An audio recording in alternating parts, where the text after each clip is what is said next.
Hello everyone and welcome to a bit of a different video. Different for what I've recently been posting at least. I used to do some rant videos from time to time, and I say that despite only having 2 rant videos on my channel, but nonetheless. Recently, I uploaded a video to TikTok, and this TikTok was me explaining why I believed the game is killer-sided, and also showing proof of it. Now, to put it simply, people did not really like this video. Not only did it do terribly, so, a lot of people that saw it just simply didn't like or comment at all, but the people that did comment didn't have the nicest things to say, which is pretty unfortunate, because I think I delivered a very concise point. I was very kind about it. I didn't, I wasn't outwardly rude or saying that they were wrong or stupid for believing something that a lot of people believe, that being that the game is survivor-sided. Now, in this TikTok, one of the main points that I used to support my case, or at least the first point that I used, was that recently I have been doing 100 games of Perkless Trapper, which you can look in the background. That is the footage that's currently happening right there. I'm having trouble setting a trap. Goes to show you how good I am at the game. But even still, I have a 66% win rate after completing my first 50 games, right? 66%, as well as a 24% loss rate and a 10% tie rate. Now, this is obviously very good.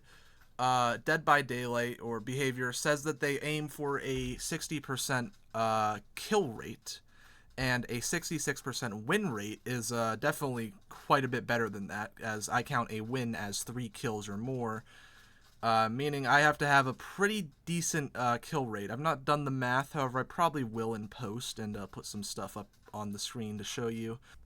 Hey, editing X, I spent way too long doing this. So anyway, I made a little Excel spreadsheet, and using my Excel knowledge that I gained throughout this year doing business analytics, I made a very, very complex algorithm here, which is basically, I took the amount of kills I got on every game, I put in what map it was. This all stuff doesn't really matter, because I know how many wins it is, I know hatch yes or no, I know the map I just thought would be interesting to put in.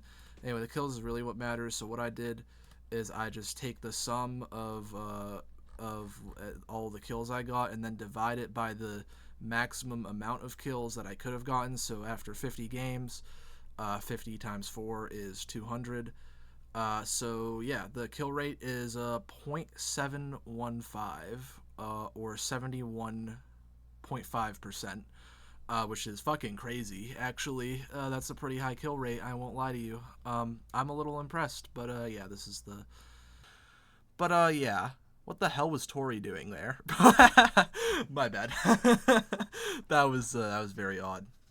But yeah, so this video, I just wanted to go more in depth on why I believe what I believe, because, at TikTok, it's short. I think it was like maybe 2 minutes.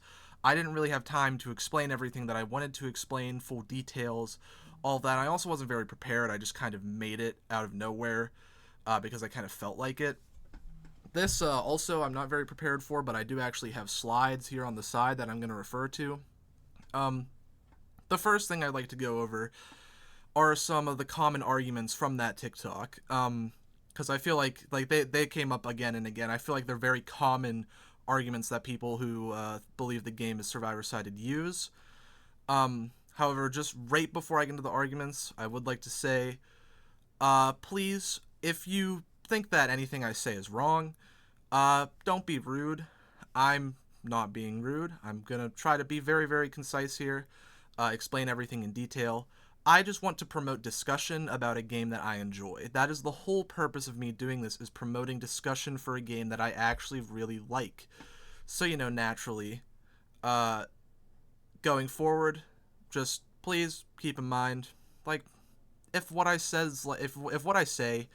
is something that you just think is abhorrently wrong, completely incorrect, and you think that I should, never say something like that again, just, say in a polite way. Like, hey, I actually think that what you said here is wrong because this, and this, right? Anyway, common arguments that were from the TikTok. All of them were saying that I'm bad at the video game, right? They use the fact that, well, I say fact, they don't really know. They said that I have burger MMR is a phrase that someone used.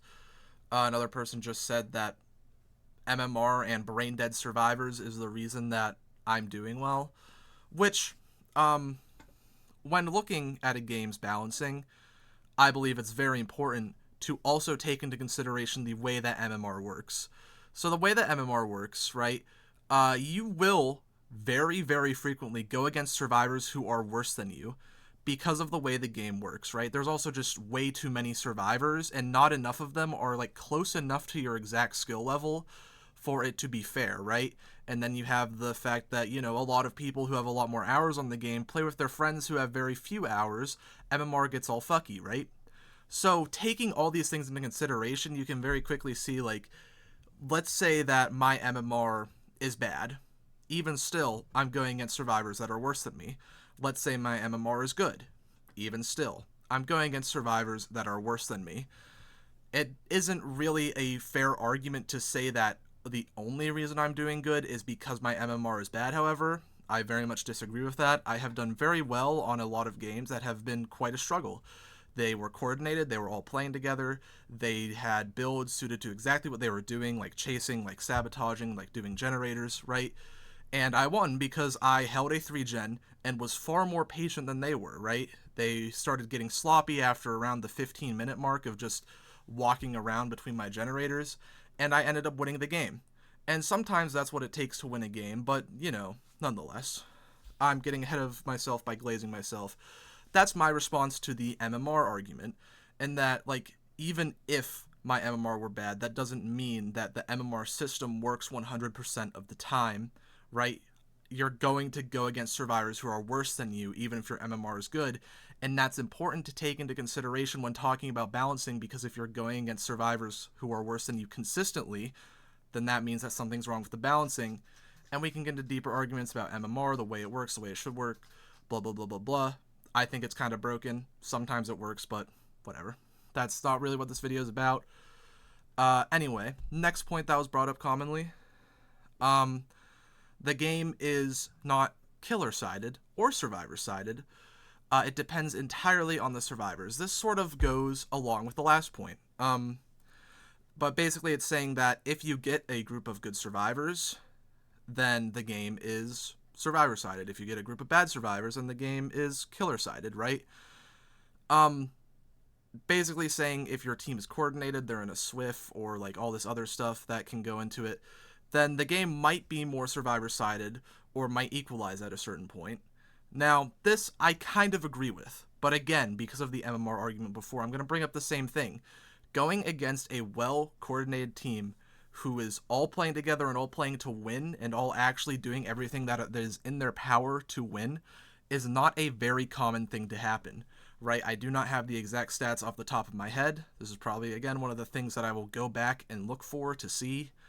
But right now, I can certainly say that this does not happen often. Out of all my games, there's not moments where I can clearly point and say, hey, these two are definitely teaming together, these three are definitely teaming, or this is definitely a 4-man squad.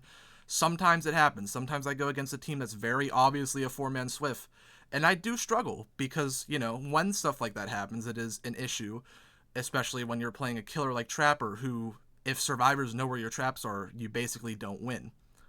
But that doesn't happen often, right? And that's important to consider when talking about balancing. Saying that, oh, in this example, this thing is OP. What about all of the other examples? That's the whole point I'm doing this. That's the whole point I'm tallying up every 100 games, right? It's because I'm trying to figure out, like, the average of everything. And so far, the average is looking in my favor.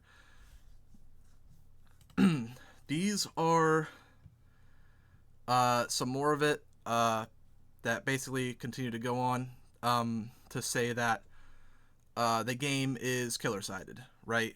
Or not killer-sided. The game is survivor-sided. The game is SWIF-sided is what the argument is here. It's just more of the same stuff. However, there is this one really long comment that I wanted to talk about. Um, because I mentioned Momo 7th, right? So we can see about halfway through this long comment. As for Momo being able to get an almost 2k win streak, he is a competitive player playing a meta killer, and also DBD matchmaking is so horrendous it's unlikely he consistently goes against survivors squads of the same skill level, and the rare instance he does, the odds are in his favor considering that he's playing a meta killer. So this is the argument here, right? In that, okay, so whenever he's going against survivors that are worse than him, the game's in his favor. Whenever he's going against survivors that are on par with him, the game's also in his favor because he's playing against a meta killer. I believe Memo 7th only lost his win streak because the team was stream sniping. That's a bit of a, well, like the most recent one I'm talking about. That's a bit of a gray area though. For instance, there was a member of the team in his chat, but it's unclear if they were watching or just really coordinated. Nonetheless, right, I don't think that this is a good argument. In fact, I kind of think that it supports my point. The game is a lot more dependent on what the killer decides to do than what the survivor decides to do, giving the killer, on average, more power in a game. That is sort of the basis of my entire argument for the game being killer side, is that the killer has so much more power depending on how they want to play it, right? Like, if you think that me tunneling people out or camping hooks and generators and 3-genning everyone makes any of my runs invalid because that is, you know, an OP strategy, okay, that's your opinion. However, that's also my choice as the killer to do that, which gives me more power inherently in the game, right? And killers have this power when it comes to playing the most broken killer, right? Or the most broken of killers, choosing the most broken of perks, right? Some of these are dependent on how much money is in the killer's wallet, but still, nonetheless, right? It is the killer's choice how much fun the survivors have. If the killer wants to bring doctor build, right? Merciless skill check doc, you're cooked. You're not going to have fun that game. It's not going to be a very like good game to play. And it's also going to be exceedingly difficult unless you're very, very good at hitting your skill checks, right? Even if the player is terrible, you probably won't be getting that many gens done because at the end of the day, he's playing impossible skill check doc, right? And that is entirely the killer's decision whether or not he plays that killer and chooses whether or not the survivors have fun, basically. I hope I explained that well. I feel like I was kind of waffling towards the end, but nonetheless. Another argument, it's actually the opposite of the first one, is that I'm above the average level of skill, right? And that I'm able to do this because I'm so good. This is not true. I actually have this gameplay here in the background to prove the fact that that's not true. You can go through and look. I make a ton of mistakes this game. In fact, this is one of the games that I lose, and you can see why because of the mistakes I make, right? Like, I mean, I can't see any right now. I'm actually playing this pretty well. I hit that person, caused her to go mend, and now I'm chasing this other person who's dead here. Yeah, I made a good decision there. It resulted in this, but I still lost this game because... Actually, I tied this game. I tied this game because of my poor decision-making. Nonetheless, there's, you know, I make mistakes. I do like to consider myself above average, but also there's just so many players in this game that doesn't mean much, right? So what if I'm above 50% of like 1 million people? There's still another 1 million people who are ahead of me and way better than me. And that's kind of exactly my point, is that across all levels, I've said this, that's exactly my point like 20 times now. Someone like in the comments put that's exactly my point counter. But basically across all levels, the game is killer-sided, is sort of my argument here, right? And I'll go into it more later, obviously. Just sort of outlining the basis here, that I don't consider myself to be a very high-skill player. I'm doing this challenge completely for fun. That's why I haven't uploaded a bit recently, because I've just been kind of burnt out of Trapper. I've been playing more Unknown, right? Who's also very fun, by the way. Now, there is one more kind of argument, which is, you know, probably one of the best arguments that I've heard, especially from a TikTok comment section. You know, usually it's very hard to articulate your points in a TikTok comment section, because, well, they used to limit the amount of words you can say, but now it's actually, you know, it's a lot longer, but still, you know, saying your true mind in text is very difficult. So it's impressive that these guys were able to do this. Nuh-uh was their argument of choice. And like I said, I honestly, this stumped me. Like, what the fuck is happening in the background? Oh my god, you see what I mean, guys? I'm not an incredible trapper by any means. But yeah, nonetheless, the no it's not argument, I don't think I need to say. Oh my god, it's happening again. You know what? This is not my fault, actually. This map fucking sucks. As I was saying, guys, if you don't have anything to contribute, why say anything at all? Like, I get, like, you could disagree, and sometimes you might not have an actual reason for disagreeing, right? You just feel like it's wrong. But, like, still, what am I supposed to work with here? Like, what am I supposed to do? No, it is not. W counter argument, can't lie. Like, that was my response, because, like, what do you want me to say? Like, huh? Should that be my response? Anyway. Now, getting deeper into actual arguments, this was just me going over some, well, I feel like I made actual arguments here, but you know what I mean. Anyway, a lot of people mentioned that at the highest level, right, we can see some, like, differentials. That's a common argument. So I have some stats at the highest level here, right? The first thing that I want to go over is killer kill rates, right? Now, we can see in broad MMR, right, the Lich is the most, the killer with the highest kill rate at a 65.5% kill rate. That's pretty cool. This is the most recent thing that they released, I believe. I could not find anyone more recent. This is from February 28th. So yeah, only a few months ago. And we can see that the Krasue is the killer with the highest kill rate in high MMR at 67.1%. I don't know exactly what behavior considers high MMR. I'll probably going to put it up on the screen. Nonetheless, right, high MMR is 67.1%. That's pretty high. In fact, you can see that it's actually higher in high MMR than broad MMR. And I also would like to say that broad MMR does not mean low MMR. It means across all MMRs, right? Across every single MMR, you will see that the Lich has the highest kill rate of every killer. Now, again, they aim for a 60% kill rate, and this is not much higher than 60% kill rate, right?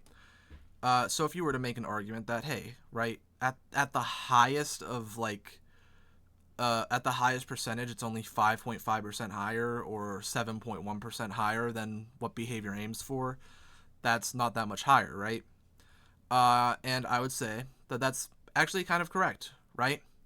However, this is not going to be my only argument, so please just allow me to continue.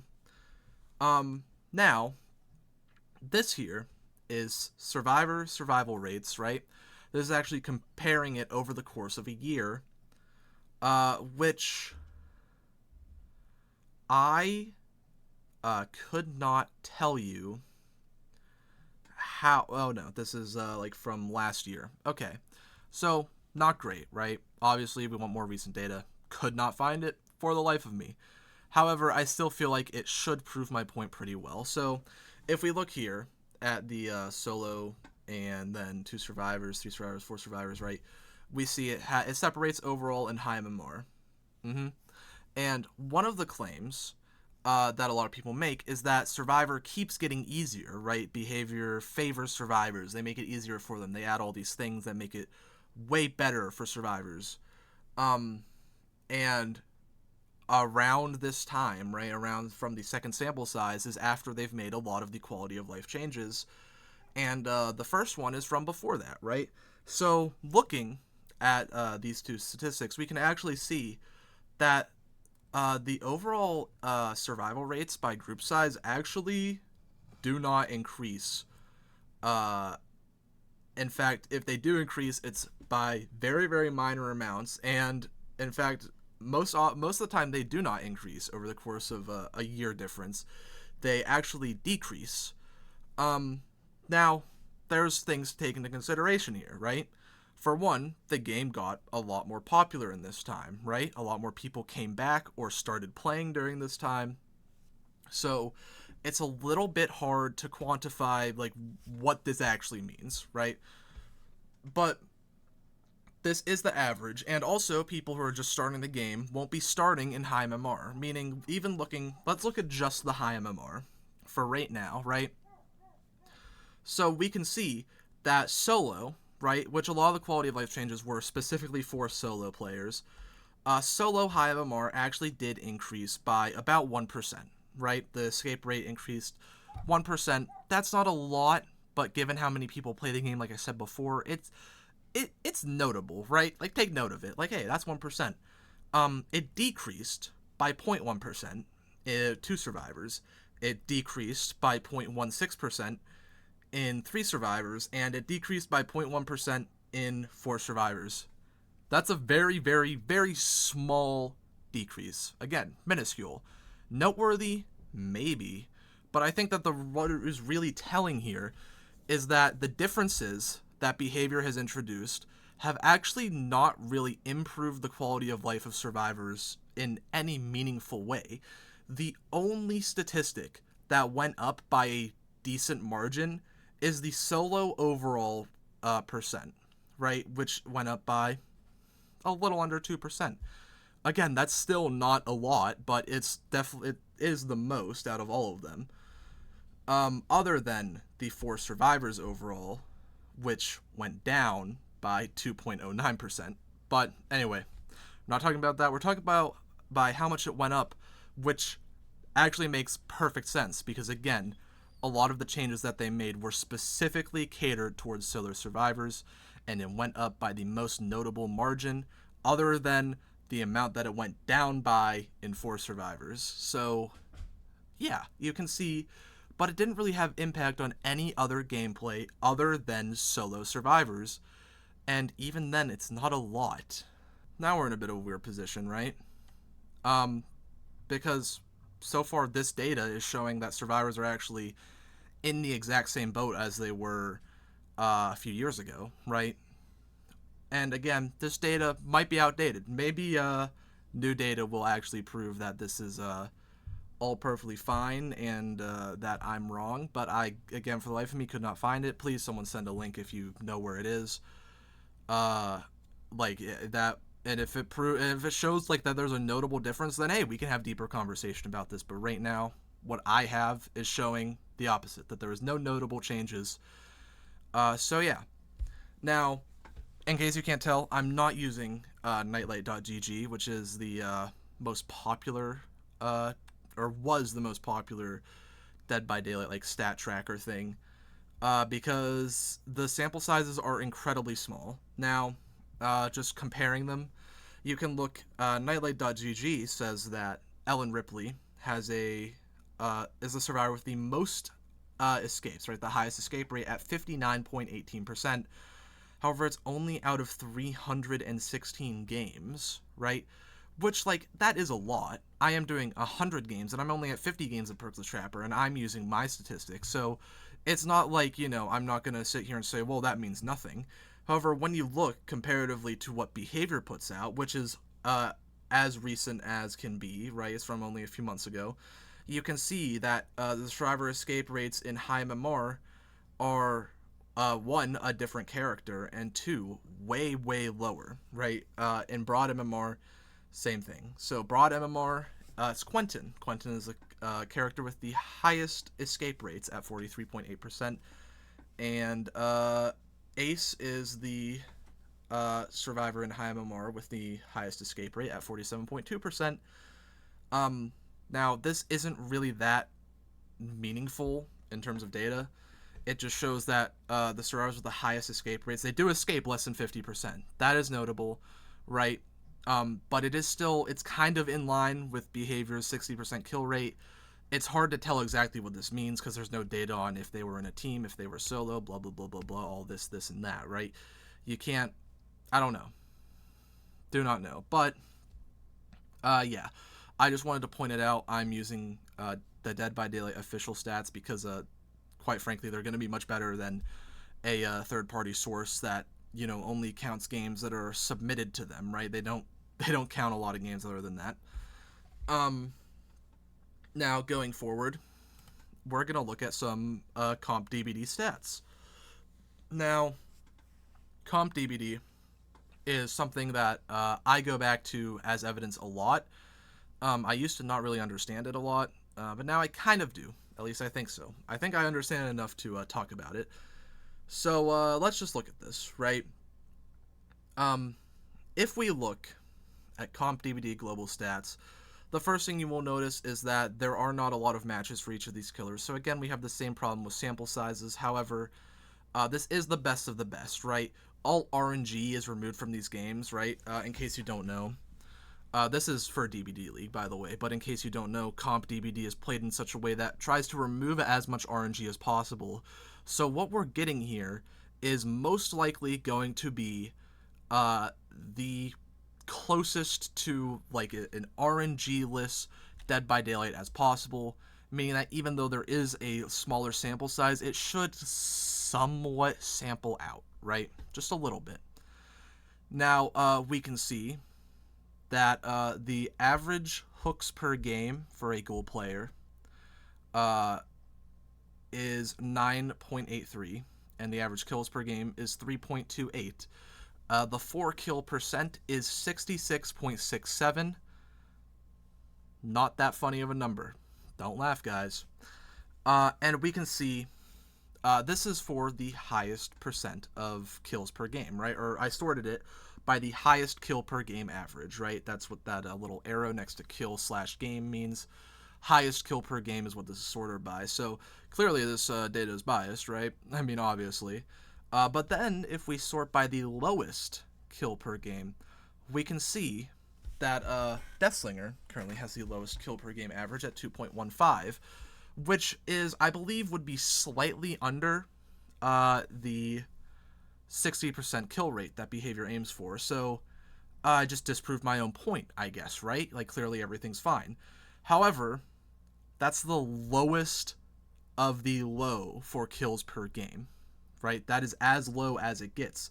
And then you can see for Oni, it jumps directly up to 2.45.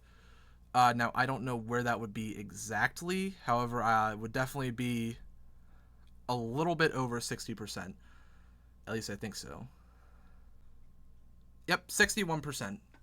2.45 divided by 4 is 0.6125. That's the math I did. Nonetheless, already we're jumping up to above the 60% on the second killer on the lowest kills per game average, right?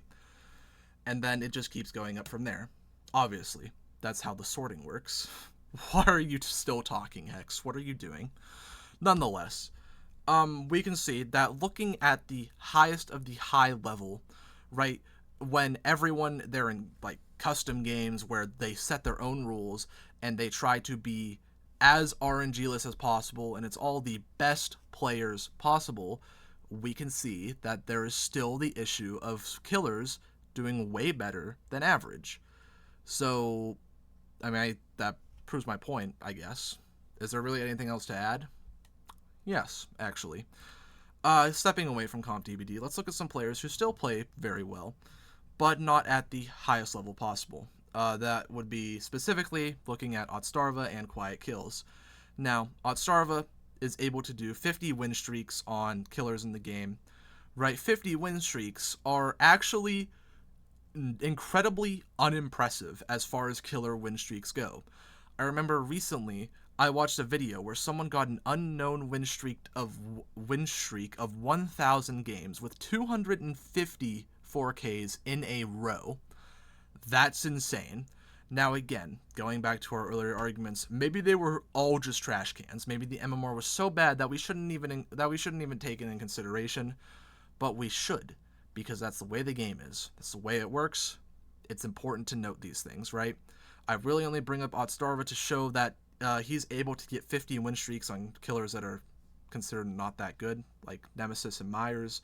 Actually, Nemesis kind of okay. He does have a base kit slowdown with the zombies, but yeah. Myers specifically, because that was 5 years ago when he was dog shit. Now, looking at quiet kills, a killer who plays Parkless Trapper very, very often, actually. And he is consistently playing against survivors who are very good. One of the things that he does is destroying teams that are playing in a toxic way and trying as hard as they can to win. And he is demolishing them, right? Now, this is more anecdotal evidence as far as anything goes, right? Like, these are very specific cases. Just as, everything I've said is. However, I hope that given all the other evidence I've provided, it only ends up adding to what I have said already. Please don't take this as the final gotcha. That's not what this is intended to be. This is not the final gotcha moment. This is instead the, hey, look at this also, right? Now, one more example, right? Again, this is going to be anecdotal. This is a singular person. However, it wouldn't feel right talking about Dead by Daylight balancing without talking about the person who first got me so heavily into Dead by Daylight balancing, StikMC. StikMC is someone that I used to play with pretty much every day, actually. He was a pretty good friend of mine. I still do consider him a pretty good friend. He comments on my videos from time to time. Really great guy. Unfortunately, he no longer uploads. However, what he has uploaded there on his channel is honestly incredible. He's the one who started the 100 games perkless challenges, right? He is the reason that I am playing 100 games as Perkless Trapper. And this is some of his stats, right? Overall killer data after 900 games. Now, worth noting, these are different killers, right? He's playing 100 games of multiple different killers. So this is not 900 games of Perkless Trapper, Perkless this, or Perkless that. It's Perkless, 9 different killers. I do not know the exact killers. I know that Hag's in there. I know that Trapper's in there. I think Clown is in there. I know that Myers is in there, I believe. Cannot remember the rest of them off the top of my head. But we can see that from this data that he has everything in an Excel form, right? From the data that he has, his kill rate across all killers is 0.597, which if you round up is 60%, or 59% if we say, hey, just drop the 7. Don't round it up, just drop it. Now, looking at it like this, it's certainly very interesting, right? That is 59 or 60% kill rate, which is what behavior aims for in every killer. However, it's done over the course of 900 games, completely perkless, right? And if you don't know how data sets work, the more data you add to it, the more reliable your data is, right? That's sort of the idea of it. And he is going into these playing killers that he is not very good at. In fact, he doesn't even consider himself a killer main. He considers himself a survivor main, at least he did. Again, like I said, doesn't play much anymore. But anyways, we can see that his win rate is 0.52%. I recorded this video 2 times already. This is the second time I made that mistake. It's not 0.52%, it's 52%. 52% is his win rate, which, looking at it, 52%, that's not crazy, but it's on perkless killers, right? People always say that survivors have so much to their advantage, right? They have all this, and killers just need to use the most broken stuff in the game to even try to keep up. But he's doing this over the course of 900 games, right? Completely perkless with multiple different killers, 9 separate killers at this point, right?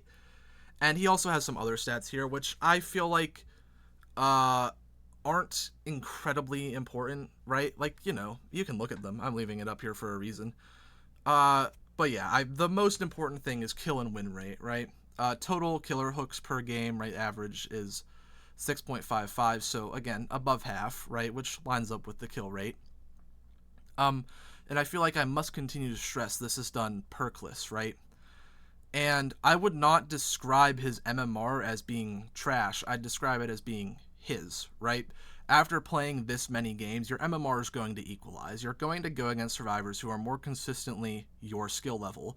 And while you may go against people who are absolute, trash at the video game still from time to time, because again, as I've reiterated, 4 times now already, that's the way MMR works.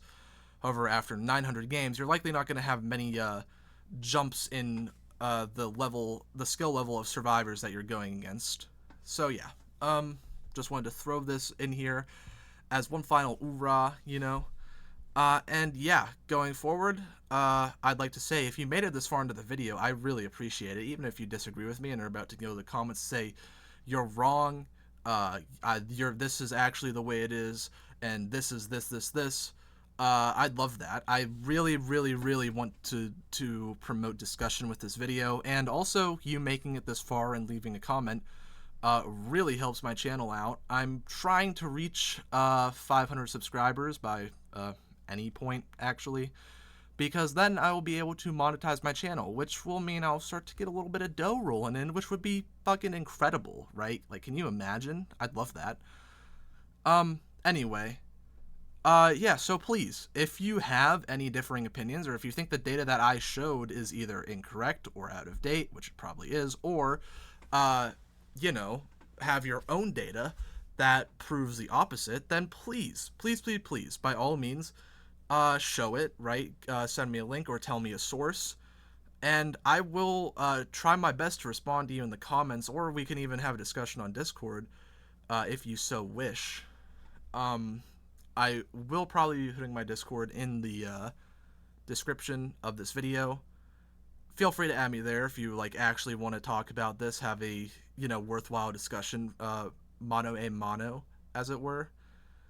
And yeah, at the end of the day, please try to remember this is just a game, right? This is a video game. We're not talking about life and death here. We're talking about whether the game is killer or survivor sided. And I'm only really talking about this because I love this game and I want it to be balanced better. I think it's actually probably in one of the best states that it's ever been. However, there's always some tuning to be done, especially at the highest level with the highest killers, right? We could be doing some fixing here. But yeah. And without further ado, I hope everyone enjoys the rest of their day. And I hope to see everyone in the next video that I post, which will hopefully be something not as ranty and a bit more, actually me playing the game.